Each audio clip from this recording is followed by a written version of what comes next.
بسم الله الرحمن الرحيم السلام عليكم ورحمة الله وبركاته كسر دواد داوية channel كيغان أن فضلا أنجي لوينا شيرتا إيا سبسكرايبتا إيا إن نولا كريسان فيديوغان أن وحين ما تكاد لنا وحويا فيديوغان دارين يعي وتيدد ما أنت كسو هذا الكي كسو بحي محايدة حلبان ميرانة وكسو لغسو دورتا قوالك أوضا قارهان مقالة بورمي kaasi oo markaa ku dhaliilay xisbiga kulmiye kuna sheegay inuu maxayday musabix maanta positionkii caaqilnimo u taagan yahay aanu taagnayn positionkii madaxweynenimo haddaba anoo wareysanna mid ka mid ah dhalinyarta waxgaradka ah ee aqoon-yahanka ah ee maxayday u dhuun daloola siyaasadda ee gobolka awdal gaar ahaan magaalada boorame ayaan waxaan weydiinay bal horta ujeedada uu ka lahaa maxayday su-aasheeda koowaad ay tahay markaasi ujeedada uu daarnaa hadalka markaa si uu xildhibaan meydhana uu yidhi horta runtii aad baan usoo dhaweynayaa go-aanka quruxda badan leh ee uu qaatay maxamed xuseen meydhane xildhibaankaasoo noqday mid taariikhda galay gobol ahaan sababtoo ah waxa weeyaan maanta wuxuu ka istaagay masayrkii ummadday soo dooratay buu dareemay wuxuu ka doortay wax walba masayrkii ummadii dooratay sida wax uga heli lahaa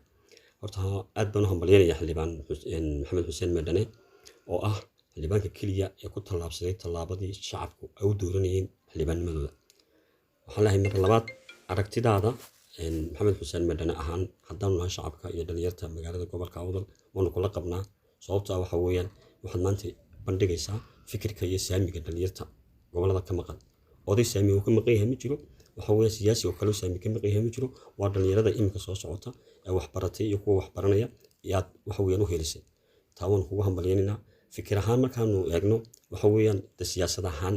maanta marka waxa weeyaan lagu ogolan waayo boos allahayd oo lagu yiraahdo sida hadaladiisa xildhibaan ka maqleynay booskan marka horeba xal un buu ahaa waxba laguma ogolay ka dhigan tahay taa macnaheedu marka waxa weeyaan cidii wax garanaysa iyo saaxiibul aqliga ah iyo saaxiibul cilmiga ah inay ka diido wixii waxa weeyaan shalay ah midna hayno loo kala saaro waxaan oran lahaa ku bogoodin lahaa xildhibaanada war maanta madaxweynaha Muuse iyo ninkus mid baatiino cod baan nagu soo wada doortay wasiirka oo madaxweynuhu digteetada ku magacaabay yuunan adiga waxna ku yeerin waxna ku qorin kunana amrin waayo wad ka sareysaa wasiirku wala eri kara waa nin waxa weeyaan la soo doortay adigu silaaf maanta nin eri kalimatiido nin madaxweynaha la mid ah tahay sharci ahaan iyo waxa weeyaan dastuur ahaanba marka waxaan oran lahaa maxamed xuseen meydhane waa geesi ku suntan baldahaban oo galay gobolada galbeedka aad iyo aad mahadsan tahay waayahay taa waynu garanay su-aashana labaad aynu ku weydiinayna ayaa waxay tahay gaar ahaan gobolkan uu ka soo jeeda xildhibaanku gaar ahaan magaalada caasimadiisa ah ee boorame ee laga soo doortay maanta dareenka noocee ah ayay dhalinyartu gaar ahaan maadaama mustaqbalkii laga hadlaya uu yahay kii dhalinyartu maanta dareen nooceeya ayay ka qabtaa gobolka dhalinyar ahaan aad ba hadalkii shalay ka soo baxay xildhibaanka loo bogaadinayaa mid ahaan waxa weeyaan cid u sacabtumaysa iyo cid waxa weeyaan bogaadinaysa mooyaane ma arag cid ka soo horjeeda oo markaan ka hadlayna dhalinyarta gobolka waayo waa cidda uu ka hadlay masiirkooga iyo dantooda dambe wuxuuna eegay maanta xildhibaanku ubadkiisa iyo wixii la qayrayo wixii soo socda masiirkoogii ima eegin dantiisii sida siyaasiyiinta qaar waxa weeyaan ee gobolka ay sameynayaan waxa weeyaan xildhibaan ahaan maanta waxa weeyaan lagu bogaadiyaa oo lagu amaanaa ka dhalinyar ahaan haddii aanu nahay waxa weeyaan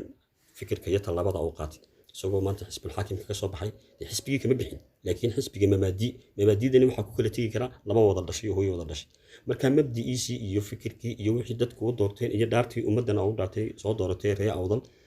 ayuu ka waayay xisbigiisii dadsi waay uu tagi kara meesha uu ka helay mabdiisa iyo fikirkiisa iyo wixii dan u ah ummadii soo dooratay marka waxaanu leenahay intaayinka badan boonu taageersanahay sii soco hore u soco waanu ku garab joognaa haddaanu dhalinyarna okay aad iyo aad ayaad mahadsan tahay sida fiican nooga aqbashay inaanu wareysigan kaa qaadno haddaba su-aashan ugu dambeysay aynu kusoo gabagabeyneyno fiidiyogeenan ayaa waxay tahay waa maxayday waxyaabaha aad ka rajaynaysaan inuu xildhibaankaasi uu hadhow toole uu gaari karo ama gobolkan uu ku soo kordhin doono maadaama uu noqday xildhibaankii ugu horreeyey ee xildhibaanadii lala doortee la midka ahaa isagu maanta mowqif ka gaar ah oo iyagu ka duwan kuwooda isagu goonidiisa